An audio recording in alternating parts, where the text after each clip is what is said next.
Assalamualaikum warahmatullahi wabarakatuh. Saya Ahmad Raffi Ananda Lubis dengan NIM 210907029 dari kelas Administrasi Bisnis A ingin menjelaskan dua materi yaitu pengangguran dan inflasi. Yang pertama yang akan kita jelaskan adalah inflasi. Inflasi adalah proses kenaikan harga barang secara terus-menerus yang faktor penyebabnya adalah turunnya nilai mata uang dalam suatu periode tertentu.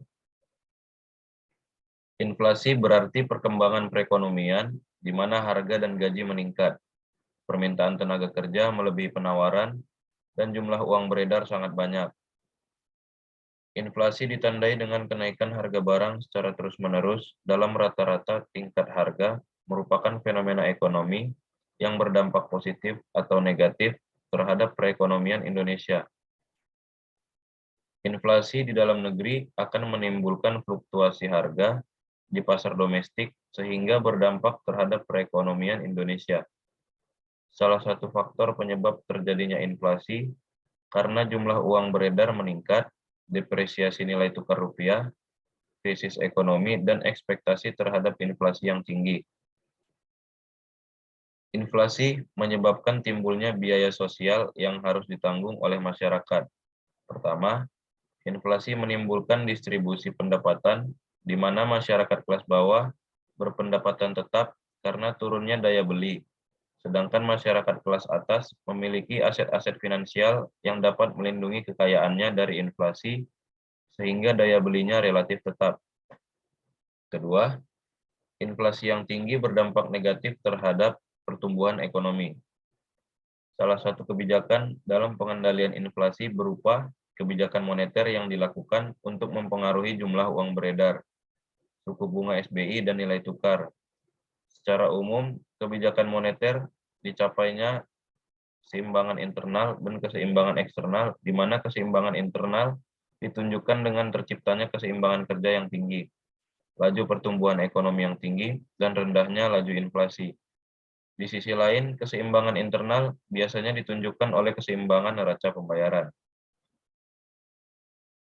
Perekonomian Indonesia dipengaruhi oleh inflasi, di mana produk domestik bruto atau PDB dianggap sebagai ukuran terbaik dari kinerja perekonomian. Tingkat pengangguran terbuka atau TPT per Februari 2019 sebesar 5,01%. Dari tingkat partisipasi Angkatan Kerja Indonesia menunjukkan jumlah pengangguran berkurang 50.000 orang dari 6,87 juta orang pada Februari 2018 menjadi 6,82 juta orang. Meski demikian, angka pengangguran terbuka di kota 6,3% masih lebih tinggi dibanding desa sebesar 3,45%. Angka 5,01% menunjukkan kualitas penyerapan lapangan kerja yang baik, sebab penurunan angka pengangguran terjadi di tengah tingkat partisipasi Angkatan Kerja atau TPAK. Juga meningkat di mana pada Februari 2019 sebesar 136,18 juta orang atau tumbuh 1,67% dibanding tahun sebelumnya. Sektor perdagangan terbanyak menyerap tenaga kerja sebesar 920.000 orang, kemudian sektor akomodasi makanan dan minuman sejumlah 700.000 orang. Hanya saja sektor pertanian berkurang 590.000 dalam setahun, karena pekerja di sektor pertanian rentan bergeser ke sektor lainnya. Angka TPT merupakan masalah fundamental tersendiri, yakni lulusan sekolah menengah kejuruan SMK yang masih mendominasi angka pengangguran sebesar 8,92% dari total partisipasi Angkatan Kerja.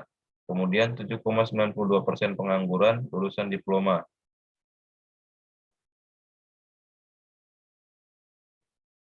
Inflasi adalah indikator utama ekonomi Indonesia atau BPS. Dan inflasi bergejolak adalah inflasi yang dipengaruhi oleh kelancaran produksi dan distribusi barang dan jasa. Inflasi yang tinggi yang terjadi pada awal Juli 1997, kemudian terus meningkat pada tahun 1998 hingga 77,6%, mengganggu pasar barang dan jasa, impor dan ekspor, konsumsi, dan lainnya. Globalisasi pasar dunia yang semakin meluas membawa konsekuensi liberalisasi pasar internasional. Kondisi ini mengakibatkan sulitnya mengendalikan moneter terhadap tekanan perekonomian dunia. Dalam kondisi seperti ini, proses pembentukan harga, nilai tukar mata uang, suku bunga, indeks saham, harga komoditi, dan sebagainya ikut ditentukan oleh perekonomian negara-negara lain. Dampak dan solusi krisis nilai tukar rupiah terhadap falas, terutama USD yang terjadi sejak pertengahan 1997, mengakibatkan krisis kepercayaan masyarakat terhadap rupiah, kemudian terhadap perbankan, dan berlanjut terhadap pemerintah. Untuk mengurangi tekanan depresiasi rupiah, kebijakan-kebijakan moneter yang ditempuh melingkupi berbagai hal, antara lain pelebaran ban interferensi, pembatasan transaksi valuta asing oleh perbankan, perubahan sistem nilai tukar, dan pengetatan likuiditas perbankan. Adanya pembatasan transaksi dengan non-residen tersebut dengan mengacu kepada pengalaman di masa krisis, yaitu rupiah digunakan untuk spekulasi di pasar negeri. Pengalaman dari krisis ekonomi periode sebelumnya, maka arah kebijakan umum pemerintah dan kebijakan moneter Bank Indonesia tertuju pada penguatan kondisi fundamental ekonomi secara makro, antara lain dalam bentuk stabilisasi moneter dan keuangan guna mendukung pertumbuhan ekonomi yang berkesinambungan. Tingkat harga yang rendah dan stabil menjadi target utama dalam pengendalian moneter pada periode ini, memperbaiki kinerja transaksi berjalan, neraca pembayaran, dan keuangan negara, serta bagaimana menekan debt service ratio atau DSA agar berada pada tingkat yang dianggap aman oleh Bank Dunia. Faktor-faktor penyebab inflasi, yaitu tingkat permintaan barang dan jasa yang meningkat namun persediaan barang dan jasa terbatas. Kenaikan harga bahan dan biaya produksi, tuntutan kenaikan upah dari pekerja, kenaikan harga barang impor, kekacauan politik dan ekonomi, uang yang beredar terlalu banyak, dan perang.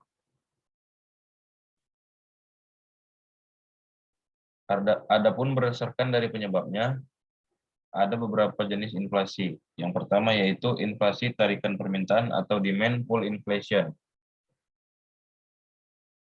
Inflasi ini timbul karena tingginya permintaan masyarakat akan bertambah disebabkan tingkat harga umum yang naik. Yang kedua yaitu inflasi dorongan penawaran atau cost push inflation. Inflasi ini disebabkan tingginya biaya produksi. Yang ketiga yaitu inflasi spiral atau spiral inflation. Yang keempat yaitu inflasi impor atau imported inflation. Domestic inflation, inflasi yang disebabkan kesalahan pengelolaan perekonomian, baik di sektor real maupun sektor moneter di dalam negeri oleh para pelaku ekonomi dan masyarakat.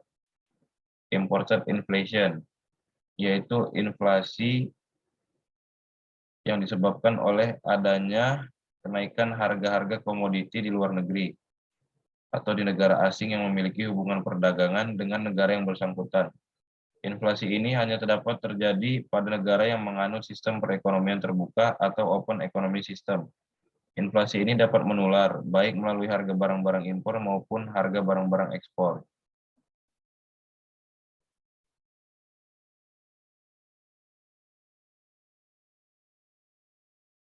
Selanjutnya, yang kedua yaitu pengangguran. Secara umum, pengertian pengangguran adalah seorang yang tergabung dalam angkatan kerja dan ingin mendapatkan pekerjaan, tapi belum bisa memperolehnya. Definisi dan konsep pengangguran menurut para ahli, yaitu menurut Nanga, pengangguran atau unemployment didefinisikan sebagai suatu keadaan di mana seseorang yang tergolong dalam kategori angkatan kerja atau labor force tidak memiliki pekerjaan dan secara aktif sedang mencari pekerjaan.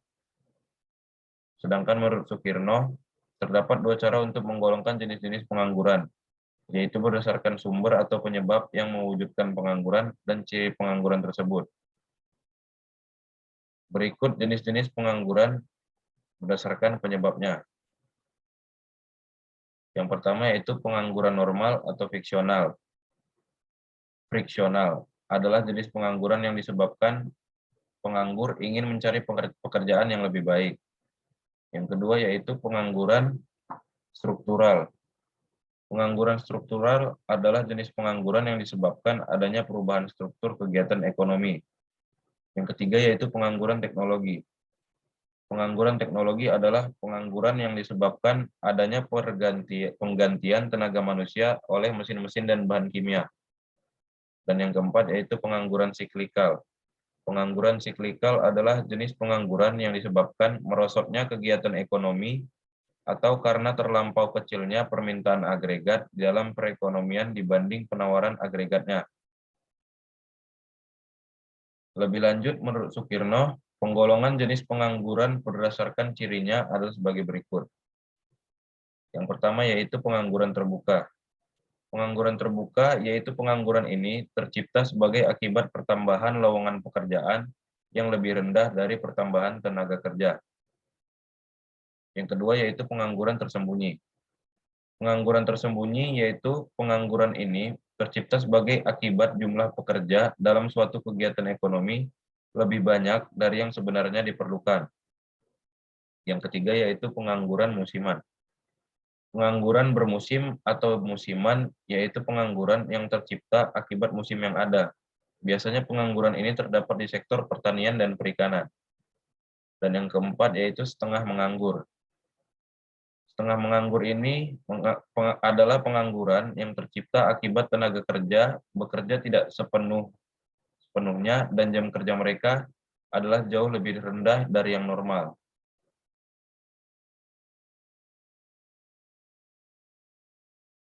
Penyebab dari pengangguran itu sendiri. Yang pertama yaitu penduduk yang relatif banyak, lebih banyak dari lapangan-lapangan kerja yang tersedia. Yang kedua yaitu pendidikan dan keterampilan yang rendah. Yang ketiga, angkatan kerja tidak dapat memenuhi persyaratan yang diminta dunia kerja. Yang keempat, teknologi yang semakin modern. Yang kelima, pengusaha yang selalu mengejar keuntungan dengan cara melakukan penghematan-penghematan. Selanjutnya yaitu akibat buruk dari pengangguran. Yang pertama yaitu peningkatan tindakan kriminalitas dan kejahatan-kejahatan lainnya. Yang kedua yaitu tingkat kesehatan menurun. Yang ketiga, terjadinya kekacauan sosial dan politik, demonstrasi dan perebutan kekuasaan. Yang keempat, hilangnya kepercayaan diri dan menurunnya kemampuan kerja. Dan yang kelima, perselisihan dalam keluarga.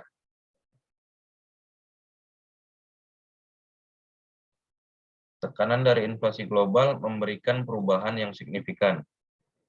Kebijakan pemerintah yang kurang tepat membuat angka inflasi di Indonesia semakin tinggi, serta pastinya membuat siklus bisnis juga terganggu.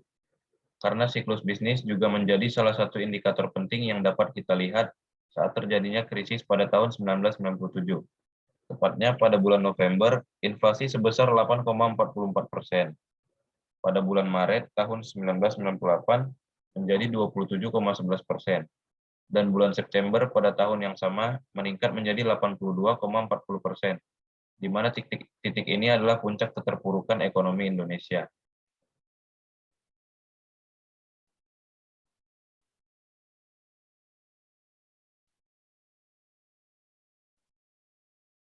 Kesimpulannya, beberapa ahli memprediksi bahwa 2023 akan menjadi tahun terberat bagi perekonomian dunia. Jadi kita sebagai warga Indonesia harus sudah mulai bersiap untuk menghadapi apapun yang akan datang di masa depan. Selain bergantung pada pemerintah, kita sebagai individu juga harus menyiapkan diri kita sendiri. Mulai dari menabung, mengurangi utang, menambah skill dan pengetahuan. Dan banyak persiapan lainnya yang bisa kita lakukan untuk mengurangi inflasi dan pengangguran itu sendiri. Karena di tahun 2023 dan seterusnya akan menjadi tahun yang vital bagi kita semua, terutama remaja seperti kita yang akan mulai mencari pekerjaan ataupun memulai usaha.